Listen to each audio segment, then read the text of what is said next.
Anime. So കുറച്ച് വർഷങ്ങൾക്ക് മുമ്പ് ഈ ആനിമേ എന്ന് പറയുന്നത് കുറച്ച് പേർ മാത്രം കണ്ടുവരുന്ന ഒരു സംഭവമായിരുന്നു. പലരും അന്ന് അത് കാണുന്നവരെ നീ എന്താ കാർട്ടൂൺ കാണുകയാണോ എന്നൊക്കെ വിളിച്ച് കളിയാക്കുമായിരുന്നു. എന്നാൽ കാലം കടന്നതാ ഇതുവരെ എത്തി നിൽക്കുമ്പോൾ നമ്മുടെ ഈ ഒരു ഫ്രണ്ട് സർക്കിൾ തന്നെ ചുറ്റും ഒന്ന് നോക്കിയാൽ ആനിമേ കാണുന്ന കുറഞ്ഞ ഒരാളെങ്കിലും കാണും.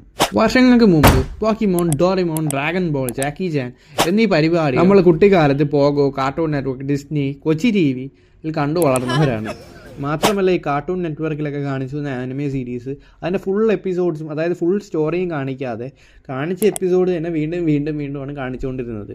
പക്ഷേ നമ്മൾ മിക്കവരും അറിയാതെ പോയൊരു കാര്യമുണ്ട്. നമ്മൾ ഈ കണ്ടുവന്ന കാർട്ടൂൺസൊക്കെ യഥാർത്ഥത്തിൽ ആനിമേ ആയിരുന്നു. അതിനർത്ഥം നമ്മളിൽ ഭൂരിഭാഗം പേരും കുട്ടിക്കാലം മുതലേ ആനിമേ കണ്ട് വളർന്നവരായിരിക്കാം. പക്ഷേ ഇതിലെ പ്രശ്നം എന്തെന്ന് വെച്ചാൽ നമ്മൾ ഈ കണ്ട ഡ്രാഗൺ ബോൾ, പോക്കിമോൺ, ഡോറിമോൺ എന്നീ ആനിമേ സീരീസ് ഷോണൻ എന്ന് പറയുന്ന വിഭാഗത്തിൽപ്പെട്ട ആനിമേ സീരീസ് ആയിരുന്നു. സോ ഈ ഷോണൻ എന്ന് പറഞ്ഞാൽ മെയിൻ ആയിട്ടും ചിൽഡ്രൻസ്, കുട്ടികളെ ഫോക്കസ് ചെയ്തിട്ടുള്ള ആനിമകളാണ്. സോ ഈ ഏജ് കാറ്റഗറീനെ ബേസ് ചെയ്ത് ഒരുപാട് ആനിമേ വിഭാഗങ്ങളുണ്ട്. സോ അതിനെപ്പറ്റി, അതായത് ടൈപ്സ് ഓഫ് ആനിമേനെ പറ്റി ഒരു വീഡിയോ വേണമെങ്കിൽ അതിന്റെ വീഡിയോ ലിങ്ക് താഴെ ഞാൻ ഡിസ്ക്രിപ്ഷനിൽ കൊടുത്തേക്കാം, പോയി കാണാം.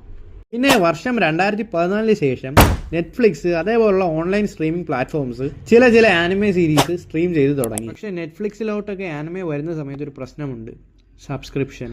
യെസ് ഗായ്സ്, മിക്കവാറും ഭൂരിഭാഗം പേരും എന്നെ പോലുള്ള ആൾക്കാരായിരിക്കും.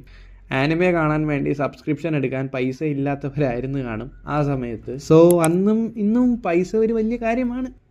അങ്ങനെയാണ് അത് വരുന്നത്. എന്നെ പോലുള്ളവർക്കൊരു അനുഗ്രഹമായി ടെലിഗ്രാം വരികയാണ്. സോ ടെലിഗ്രാമിൻ്റെ വരവോടെ ഒരു വിപ്ലവം തന്നെ സൃഷ്ടിച്ചു. ടെലിഗ്രാമിൻ്റെ വരവോടെ പല സീരീസ് കാണുന്നതും ഈസിലി ആക്സസിബിളായി, ഫ്രീ ആയി.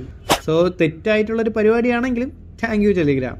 സോ ഈ ടെലിഗ്രാമിൻ്റെ വരവോടെ ഒരുപാട് ആൾക്കാർ TV സീരീസ്, അനിമേ കാര്യങ്ങളൊക്കെ കണ്ടു. സോ ഇതിന് ശേഷം പതിയെ ഒരുപാട് അനവധി ഇല്ലീഗൽ സൈറ്റ്സ് വന്ന് തുടങ്ങി ആനിമേ കാണാനും ഡൗൺലോഡ് ചെയ്യാനും.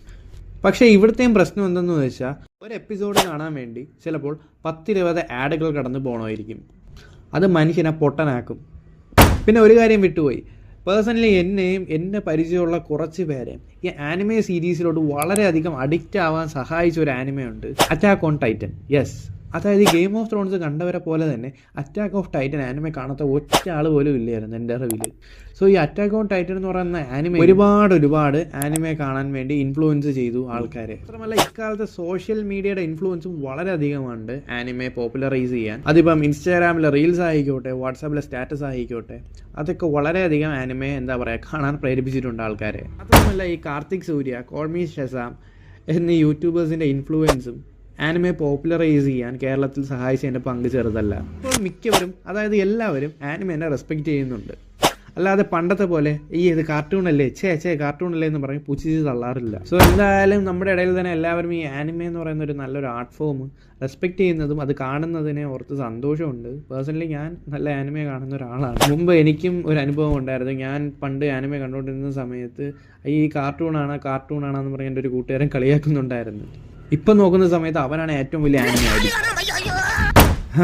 കാലം പോയപ്പോൾ. ഓക്കെ, എന്തായാലും വീഡിയോ ഇഷ്ടപ്പെട്ടാൽ ലൈക്ക്, ഷെയർ, സബ്സ്ക്രൈബ് ആയിട്ട് അറിയിക്കുക. ഞാൻ അടുത്ത വീഡിയോയിൽ വരുന്നതായിരിക്കും.